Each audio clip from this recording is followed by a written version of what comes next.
Many newer cars have anti-lock brakes, traction control, and some even have stability control on them. And a lot of those systems share the same parts and sensors. But today we're going to talk about stability control because it's going to be standard on all vehicles starting next year.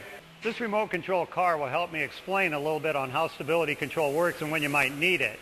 If you're understeering, which means you're trying to turn but the vehicle is going straight ahead, if you could apply brake pressure to this rear tire, it'll kick the car back around and you'll be back in control.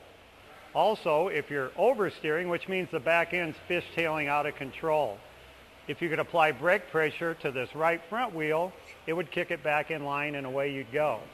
But you could never apply brake pressure to each individual brake, and you could certainly not do it quick enough to keep yourself in control. That's where the stability control system comes into play. And there are several key parts to the system that all work together. There are speed sensors at each wheel, which continually send wheel speed information to the stability control computer. Speed sensors such as these have been used on anti-lock brake systems for years. Next is the steering angle sensor. It's mounted along your steering column, and it tells the computer what direction you're turning the steering wheel. That's important because the control system needs to know what direction you're intending to steer the vehicle, especially if the vehicle is going in a different direction. The stability control system also has a sensor that's mounted dead center in the middle of the vehicle, and it's called a yaw sensor.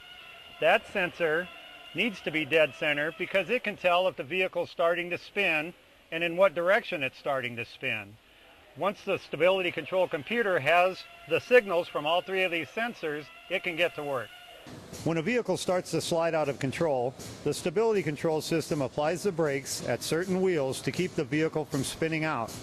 In some cases, the system even reduces power at the engine to bring the vehicle back under control. If it sounds like the computer and control systems are doing a lot of adjustments, they are. And it's happening in milliseconds. And most of the time, the system kicks in and saves the day before you even realize what happened. Stay safe out on the road. For Channel 6 News, I'm Jim Champion, the Auto Guy!